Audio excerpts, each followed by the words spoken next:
TV Câmara, Campinas.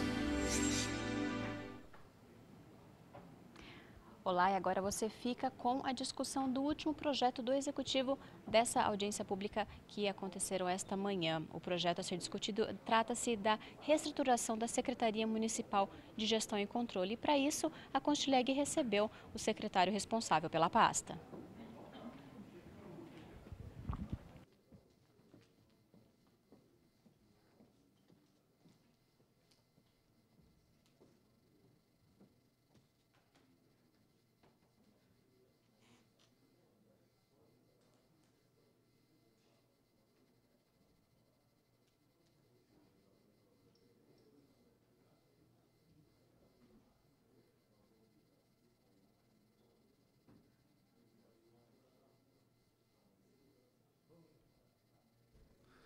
Bom dia, quase boa tarde, né?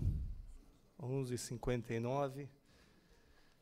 Fazemos a abertura da 21ª audiência pública da Comissão de Constituição e Legalidade, PLC 31 de 2016, processo 222.427, de autoria do senhor Prefeito Municipal, que institui o sistema de controle interno da administração pública municipal direta e indireta no município de Campinas, reestrutura e consolida a Secretaria Municipal de Gestão e Controle.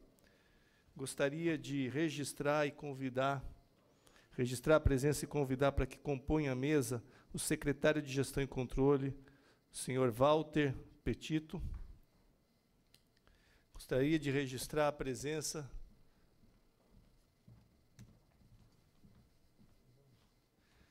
está a presença do vereador Jorge Schneider, líder da bancada do PTB, do professor Alberto, líder da bancada do PR, e registrar a presença do líder de governo, vereador André Von Zuben, ao qual eu convido para compor a mesa aqui, e desde já abro a palavra para que ele possa, se quiser, tecer alguns comentários acerca do projeto enviado pelo Executivo. Obrigado, presidente Tiago. Sempre uma honra compor essa mesa, agradecer o convite. Pessoa, secretário Petito, cumprimentar todos os demais componentes e o público aqui presente. Presidente, essa lei trata-se de um aprimoramento do nossa Secretaria de Gestão e Controle, atendendo, inclusive, demandas de órgãos de controle que procuram, com essa medida, dar mais formalidade e garantir uma ação, uma estrutura perene para a Secretaria, com isso garantindo melhores práticas para a nossa municipalidade, através da Secretaria de Gestão e Controle, tão importante nos dias de hoje para uma boa gestão. Então, seriam esses os meus comentários e pedir novamente aos colegas vereadores que apreciem com bastante atenção, tendo em vista a importância dessa estrutura para a qualidade, a transparência da gestão pública municipal, tão forte, tão prioridade do nosso prefeito Jonas Donizete. Muito obrigado, senhor presidente. Muito obrigado, vereador André Von Zuben. Realmente é essencial essa secretaria, como pelo princípio da transparência e da eficácia e efetividade dentro da administração pública. Passo a palavra para o secretário e o microfone também. Obrigado. Bom dia. Inicio cumprimentando o vereador Tiago Ferrari, presidente da comissão, vereador André Von Zuben, líder do governo, os vereadores presentes, Jorge Schneider, professor Alberto, e o público presente e também as pessoas que estão nos acompanhando. Bom, conforme o líder do governo já manifestou, esse projeto de lei, né, de lei complementar, que hoje nós vamos analisar aqui, ele diz respeito à implantação, à criação e implantação do sistema de controle interno na administração pública, interna, direta e indireta. Isso é uma exigência legal, né? Isso já é contemplado desde da Constituição Federal, em 1988, e, a partir daí, ela vem sendo referendada por outras leis. E, inclusive, o Tribunal de Contas, ele, quando faz a avaliação das contas do município, ele tem informado e apontado que isso é uma deficiência constante do município. O prefeito Jonas Donizete é sempre muito preocupado com as questões de transparência e está propondo essa lei complementar, ao mesmo tempo aproveitando para fazer uma readequação na Secretaria Municipal de Gestão e Controle, que até então tinha sido criado por decreto, e que, aproveitando esse momento, estamos também fazendo essa adequação. Eu estou aqui acompanhado com a diretora de auditoria, Isabel Cruvinel, e pelo André Bastos, que vai fazer uma pequena apresentação para dar um panorama daquilo que se propõe. É isso que eu tinha para colocar. Muito obrigado pela oportunidade. Muito obrigado, secretário. Então, com a palavra.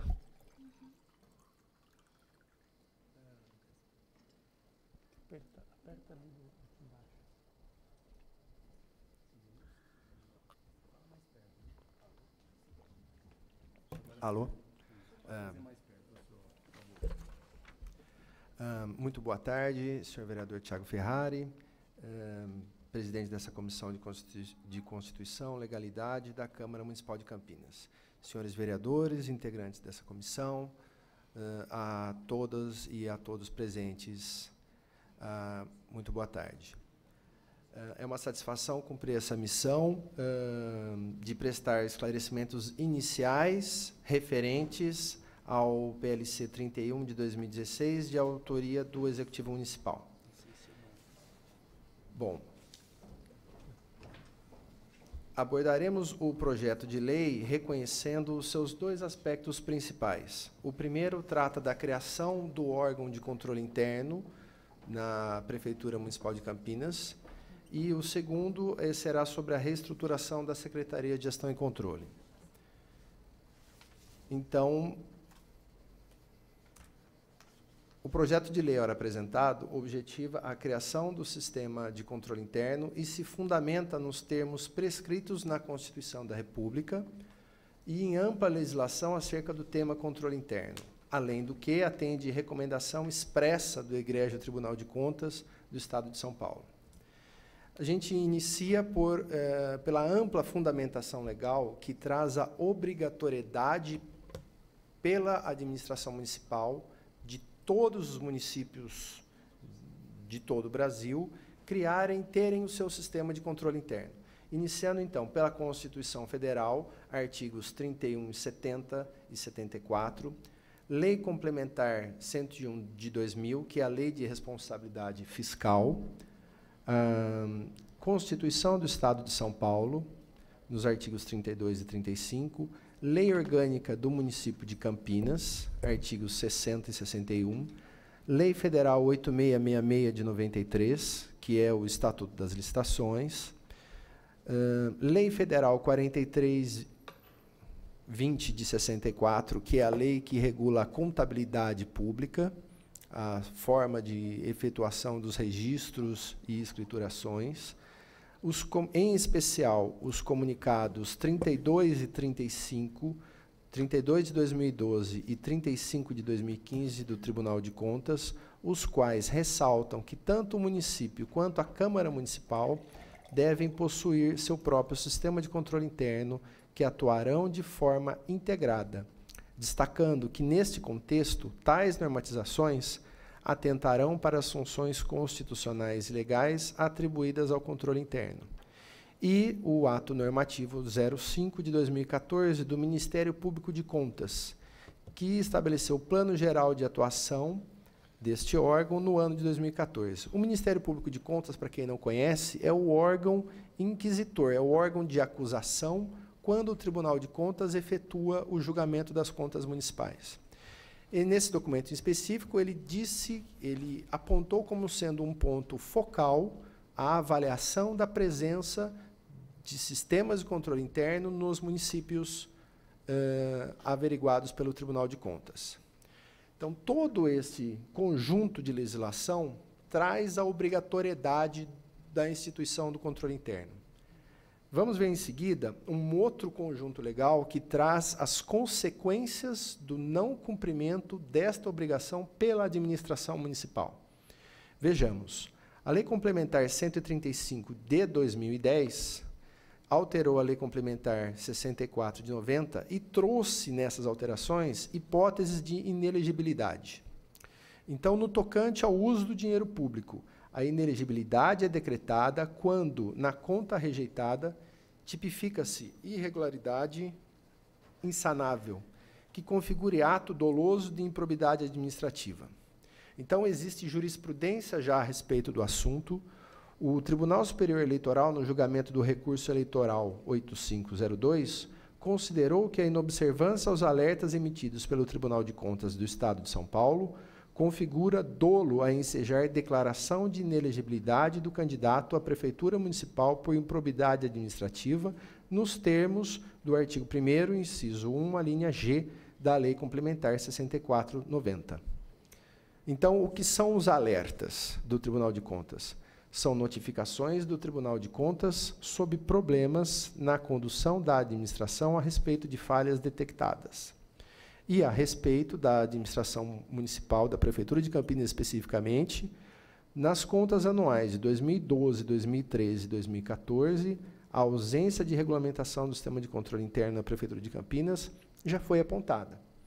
Então, a administração municipal dá cumprimento a toda a legislação que determina a instituição de controle interno e, caso isso não ocorra, já existe, a Prefeitura não tem como alegar desconhecimento do assunto. Já está avisada, já está alertada pelo órgão de controle, que é o Tribunal de Contas. Bom, nesse ensejo, damos sequência. Então, vamos identificar o que vem a ser controle interno e sistema de controle interno. O conceito de controle interno diz que controle interno governamental é o conjunto de atividades de auditoria e fiscalização da gestão pública, contemplando prestações de contas e tomadas de contas. Visa garantir conformidade legal dos atos da administração, do mesmo modo que prover o gestor de um instrumento de monitoramento sobre a eficiência, economicidade e eficácia das ações governamentais. Tem como objetivos evitar perdas, melhorar a gestão, promover a responsabilização e garantir a prestação pública de contas. Esse é o conceito de controle interno, mas o que a Prefeitura está propondo implantar é um sistema de controle interno. Então, vejamos o que vem a ser sistema de controle interno. O sistema é composto pelas unidades e órgãos da estrutura organizacional da administração, com atuação articulada, bem como pelas normas que compreendem um conjunto integrado de atividades, procedimentos, métodos, rotinas, visando o controle interno da gestão pública. Todas as unidades terão, além das atividades de gestão inerentes, atividades de controle interno.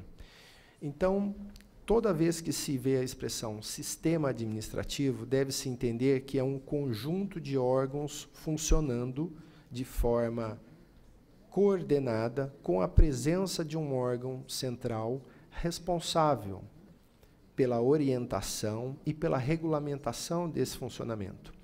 Importante entender que a atividade de controle interno, ela não é praticada por um órgão central, não é uma atividade exclusiva de um órgão que enxerga tudo e unicamente exclusivo responsável pelos atos de controle.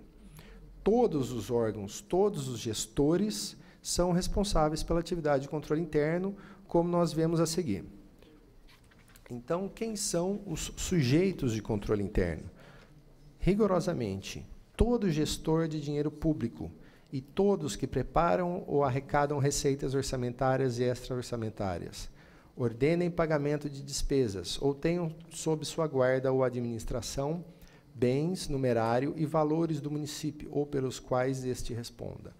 todos os servidores do município ou qualquer pessoa ou entidade remunerados pelos cofres públicos ou não, que deram causa à perda, extravio, dano ou destruição de bens, numerário e valores da fazenda pública ou pelos quais ela responda. Todos os dirigentes dos órgãos e entidades que integram a estrutura do Poder Executivo da administração direta e indireta. Todas as entidades de direito privado, beneficiárias de convênios, de auxílios e de subvenções do município e de outro ente da federação. Bom, estes agentes de controle interno, as pessoas responsáveis pela prática, qual é o objetivo que eles têm? Vejamos. Subsidiar o exercício e a supervisão da direção superior da administração pública municipal, a cargo do prefeito municipal e dos secretários municipais e dirigentes de entidades da administração indireta. Efetivar a adequação do município à legislação. Toda aquela fundamentação legal que é apresentada será atendida, a prefeitura estará cumprindo esta determinação legal. Mitigar riscos da administração. Identificar para sanear eventuais prejuízos financeiros, patrimoniais e de imagem do município, devido a erro, fraude, ineficiência e descumprimento das normas internas e da legislação. Defender a legalidade dos atos administrativos da organização. Contribuir para a elevação da eficiência, eficácia e efetividade da gestão pública municipal. Promover a transparência das ações da administração e a responsabilização. Reduzir os apontamentos e pareceres desfavoráveis emitidos pelo Tribunal de Contas sobre as contas, contratos e convênios municipais. E, para atender estes objetivos, como funciona, qual a finalidade das atividades específicas do controle interno? Primeiro, avaliar o cumprimento das metas previstas no plano plurianual, avaliar a execução dos programas e orçamentos de governo, comprovar a legalidade, a eficiência e eficácia da gestão orçamentária, financeira, patrimonial e dos recursos humanos da administração direta, indireta, bem como a aplicação dos recursos públicos destinados a entidades de direito privado, o terceiro setor. Controlar operações de crédito, avais, garantias, direitos e haveres do município. Apoiar o controle externo no exercício de sua missão institucional. Assinar os relatórios de gestão fiscal em conjunto com as autoridades da administração financeira. Atestar a regularidade das tomadas de contas dos ordenadores de despesas, recebedores, tesoureiros, pagadores ou assemelhados. A respeito do item 6º em especial, quando a gente vê assinar os relatórios juntamente com as autoridades, é muito além, naturalmente, meramente de somente assinar. Significa verificar a integridade desses documentos. Bom, vistos os instrumentos legais que trazem a obrigatoriedade do controle interno, as consequências legais que resultam na não instituição do controle perante o Tribunal de Contas e o Poder Judiciário, que também é órgão de controle. Todos os objetivos e finalidades do controle interno, quem são os sujeitos praticantes. Diante desse cenário apresentado, verificamos a amplitude da atividade de controle interno que é imposta e aceita pela administração municipal. É um processo vultoso, amplo. E, complementando o que foi dito até aqui, eu enfatizo as capacidades do controle interno. Dentro de todo o material disponível acerca do tema quando se estuda, produzido pela CGU, pelo Tribunal de Contas, eu destaco um documento que é o Manual dos Prefeitos, produzido pela Associação Nacional de Prefeitos, que reconhecidamente é um órgão de assessoramento dos gestores municipais. Esse documento ele diz de uma forma muito interessante que ele diz que o controle interno não controla o prefeito, mas controla para o prefeito. Então, esta é uma atuação que se concentra em dois grupos de funções. Este controle para o prefeito, este controle para o gestor. No primeiro campo, ele amplia a legalidade dos atos praticados, reduz a possibilidade de apontamento e a ocorrência de falhas. No segundo, ele apresenta um instrumento de gestão importante que aumenta a eficiência da máquina pública e produz um conjunto de informações e documentos capazes de ampliar o alcance e a qualidade das decisões tomadas, disponibilizados ao chefe do executivo e aos gestores em todos os níveis. E eu digo que esse recurso atende a todos os níveis de gestão, pois é importante ressaltar que o controle interno é uma atividade a ser praticada por todos os agentes públicos. Não é uma atividade exclusiva do órgão central de controle, como eu disse anteriormente. No controle interno, todos os agentes públicos praticam seus atos conforme a norma prescreve. Em seguida, cada agente, é sabido isso, é coordenado pelo seu superior hierárquico imediato. Então, este coordenador também exerce controle sobre os agentes. Somente em seguida que os aparatos, a estrutura de controle interno que atua, que faz a verificação dos atos. E a esse respeito desta atuação conjunta, é importante dizer que o controle atua em 3 tempos. Antes, quando estipula as normas que devem ser seguidas, durante a prática dos atos e após a prática dos atos, caso se verifique alguma irregularidade, o ato pode ser corrigido, o prejuízo pode ser sanado, antes que haja apontamento e prejuízo maior para a população. E após nós verificarmos que é uma atitude, uma ação ampla, de grande porte, nós temos que verificar que... desculpa, a tela apagou porque eu parei de mexer aqui. Bom, então, a respeito de toda essa atividade que é ampla, que vai requerer uma grande estrutura de trabalho, é importante ressaltarmos a questão dos custos envolvidos. Então, para concluir, visto que o controle interno operante e efetivo tem a capacidade de promover a eficiência da administração, trazemos algumas informações importantes. Existe um estudo do TCU que diz que para cada real aplicado na atividade de controle interno são economizados R$ 13,00 em recursos públicos. Segundo a CGU, para cada real aplicado em controle interno são economizados R$ 17,00 em recursos públicos. Segundo a Controladoria Geral do Estado no Maranhão, que é um órgão mais voltado à atuação dos municípios, por isso é importante citá-lo, para cada real aplicado em controle interno, são economizados R$ 6,50. Então, desse modo, verifica-se que os recursos empregados nas estruturas de controle interno podem ser considerados como investimentos que proporcionam economia de recursos públicos. E vamos passar agora para o tópico seguinte, presente na legislação, que é a reestruturação da Secretaria de Gestão e Controle. Só um instante. Então, com relação, nesse processo de consolidação da estrutura, será adequada a estrutura administrativa da Secretaria de Gestão e Controle já existente, promovendo sua regularização por lei.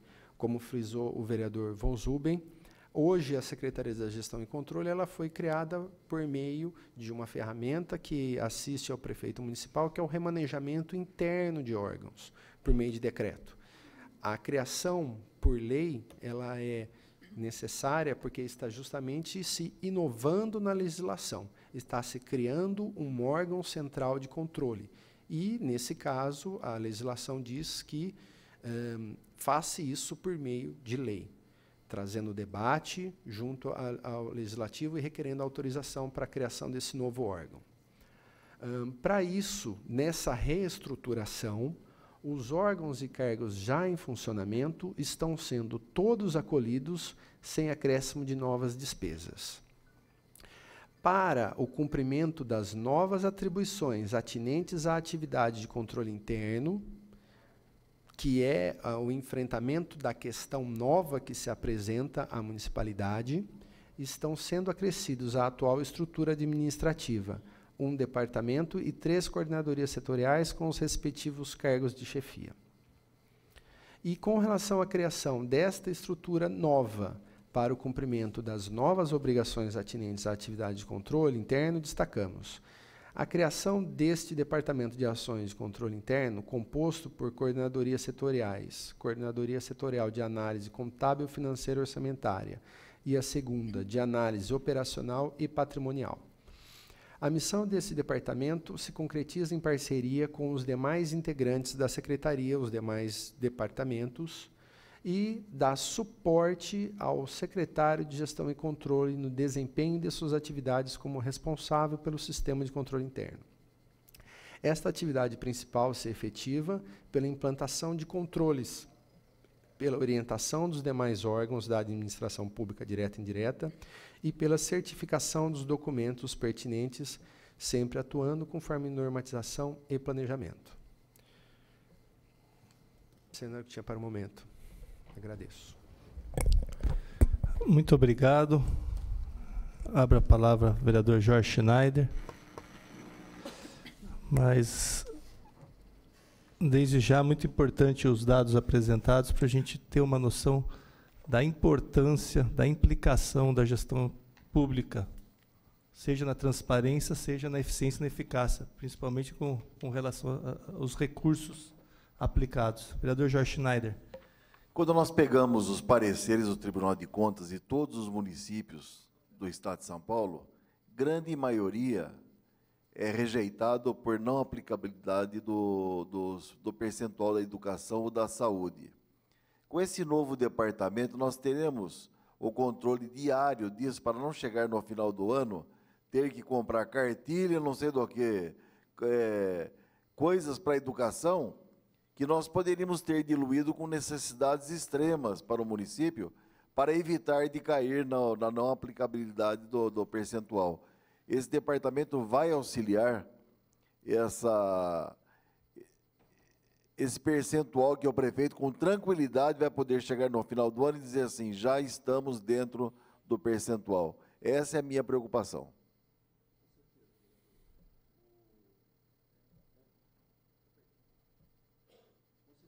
Com certeza, vereador. O controle interno, como foi explicitado aqui, ele tem um órgão gestor e cada uma das secretarias ou das empresas também terão seu controle interno. Isso de tal forma que você vai acompanhando o desenrolar e não vai ser... Porque o que acontece hoje? Chega no final do exercício, se faz aquela correria toda para ver se está... E mesmo assim, às vezes, como aconteceu no ano passado, aqui na Prefeitura de Campinas, o tribunal apontou como não tendo sido cumprido o percentual. Por quê? Porque ele entendeu que algumas coisas que foram compradas ou que foram colocadas não eram pertinentes. Isso não vai ocorrer, porque nós vamos pegar no decorrer do ano. Então, eu acho que a pergunta é muito importante. Isso vem a clarear para dizer que é o seguinte, o controle ele tem que ser perene, né? Direto, diário, e não pode ser feito ao final do exercício, quando você simplesmente não tem como refazer ou arrumar aquilo que estava errado, né? Espero ter sido claro. Né? Inclusive, eu concordo plenamente com aquilo que o senhor diz, porque um prefeito não pode ser penalizado pela ineficiência do controle de seus subordinados. E o prefeito não vai fazer pessoalmente, não digo nós, prefeito, mas todos os prefeitos, ele não pode fazer pessoalmente um serviço que tem que ser da sua equipe. Interpretação, não pode ter erro de interpretação. O Tribunal de Contas não pode, de repente, rejeitar uma conta porque interpretou de uma maneira e a administração de outra.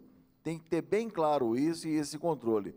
Quando eu vi esse projeto, que já veio para nós aqui, eu fiquei feliz, porque eu falei, vai terminar um gargalo de todos os prefeitos, da preocupação de todos os prefeitos do nosso município através dessa lei, que seja desse, do próximo prefeito, do outro, porque nós temos que ter um município que ele seja autossuficiente no seu controle. É isso que nós esperamos. Está de parabéns e coloque pessoas capacitadas, pessoas que realmente respondam pelo município. É isso que nós precisamos.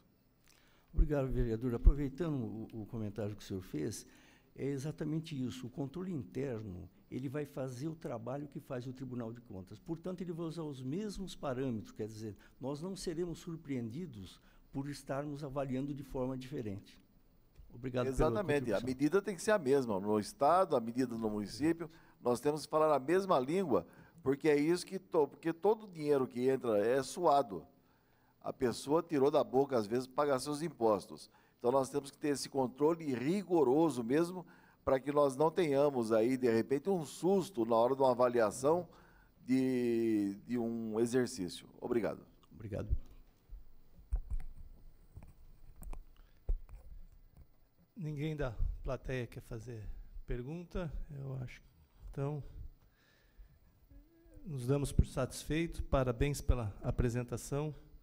Eu tenho um apreço muito grande por essa área, principalmente que a minha pós foi justamente em gestão pública. A gente vê a importância e a necessidade da gestão pública. Quando subprefeito, a diferença que nós fizemos foi implantando, sei lá, de Barão acompanhou, né? Foi justamente implantando um modelo de gestão, abrindo as portas para as pessoas, e aqui na presidência da casa também, que a gente viu o quanto é importante ter uma gestão transparente, uma gestão onde fica bem clara a responsabilidade de cada um. Acho que funcionário público, quando ele sente que tem responsabilidade, que as responsabilidades deles estão bem definidas e a dos outros também, eles são as pessoas que mais ajudam e que mais promovem uma boa administração pública. E cabe ao gestor dar condição para que eles, estimule eles e dar condição para que os funcionários públicos possam fazer a diferença. Então, é fundamental, se a gente quer um país melhor, uma cidade melhor, com dados, e com dados a gente não discute, né? Cada real investido na gestão, a gente tem uma economia de 16, 13 reais dentro da administração pública. Isso faz diferença lá na frente, no remédio, nos investimentos dentro dos órgãos responsáveis. Então é importante que a gente conheça, que a gente saiba, que a gente debata. Então, muito obrigado pela exposição. A exposição foi maravilhosa. Aliás, se puder encaminhar por e-mail também, porque eu acho que é importante, às vezes as pessoas questionam, e essa exposição foi muito didática. E eu acho que é muito importante a gente repassar para as outras pessoas, porque às vezes as pessoas cobram e não têm noção da onde podem ajudar e da onde podem cobrar. Então, parabéns pelo trabalho, pela apresentação. Isso demonstra o respeito e a responsabilidade com esta causa e com a função que está exercendo. Muito obrigado. 12:30, declaro encerrada a 21ª, é isso? A audiência pública, a 4ª que realizamos hoje. Muito obrigado, boa tarde a todos.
Olá, e agora conversamos com o presidente da Comissão de Constituição e Legalidade, o vereador Thiago Ferrari.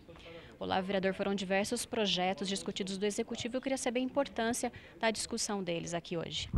Olha, a discussão sempre é fundamental. É através das discussões que a gente recebe as ideias, que a gente chega a consensos. E o consenso é fundamental para que a gente possa fazer mudanças dentro da sociedade. Então, hoje a gente discutiu aqui uma alteração na lei do táxi executivo lá de Viracopos, e isso tem algumas implicações que discutimos, como a implantação dos pedágios urbanos, do ponto a ponto, as implicações que isso tem para a cidade, que muitas vezes as pessoas vão querer fugir do pedágio e entram na cidade e acabam atrapalhando o trânsito. Tivemos aqui essa última falando sobre gestão, sobre a importância da gestão e as implicações que elas têm no dia a dia das pessoas, porque quando se tem uma cidade, um modelo de gestão efetivo, com eficiência, a gente está economizando cada real investido, a gente está economizando R$17, que isso daí vai para o munícipe. Então isso é importante, essas discussões são fundamentais para que a gente possa trazer benefício para a nossa cidade. Uma outra discussão que nós tivemos foi sobre os tombamentos, o patrimônio histórico, que também nos remete a outra discussão sobre a importância da cultura dentro da nossa sociedade, sobre a importância de se fomentar a cultura, a importância das pessoas conhecerem a história da cidade, e conhecendo a história da cidade é natural que elas tenham uma maior participação, uma maior responsabilidade junto à sociedade, junto à sua cidade. Elas se sentem pertencentes à cidade. Então são essas discussões que fazem a diferença, e é dessas discussões que a gente pode criar uma sociedade melhor e uma sociedade onde as pessoas entendam as suas responsabilidades, para que a gente possa criar melhorias para todos. Bom, já estamos no final do ano e já tem projeto previsto para a discussão através da Constileg, vereador? Então, existem uma série de demandas que tem na Constileg, mas a gente sempre mantendo um procedimento que a gente adotou há 2 anos atrás, que, aliás, foi até elogiado pelo secretário de Transportes hoje, quando ele veio aqui discutir sobre a alteração da lei do táxi, que a nossa comissão deu uma tranquilidade muito grande, que quando os processos passam pela nossa comissão, eles estão redondos, não tem discussões judiciais ou correções no meio do caminho. Ele até falou assim, com você é sim ou não, e é isso que é importante, a gente dá essa segurança jurídica, porque com a segurança jurídica que a gente dá tranquilidade para a população, que a gente dá tranquilidade para que as pessoas possam investir na cidade, ou que possam criar situações que tragam benefício para a sociedade como um todo. Então é isso que é importante, é essa a nossa responsabilidade, e fico feliz que ela está sendo reconhecida. Muito obrigada, vereador. Eu que agradeço, uma boa tarde a todos e parabéns a vocês aí que estavam na TV, assistindo a TV Câmara. É dessa forma que a gente tem uma democracia participativa, e é dessa forma que a gente faz diferença, porque daí a gente vai saber quem cobrar, como cobrar, com conhecimento. Parabéns. Muito obrigada. Obrigado. Bom, e além da TV, da programação da TV Câmara, você pode conferir o conteúdo da comissão que é presidida pelo vereador Thiago Ferrari no site da Câmara, que é o www.campinas.sp.leg.br. Continue com a nossa programação. Em breve, um link na rua com a jornalista Ana Brasil a respeito do Outubro Rosa. Nós agradecemos e continue conosco. TV Câmara, Campinas.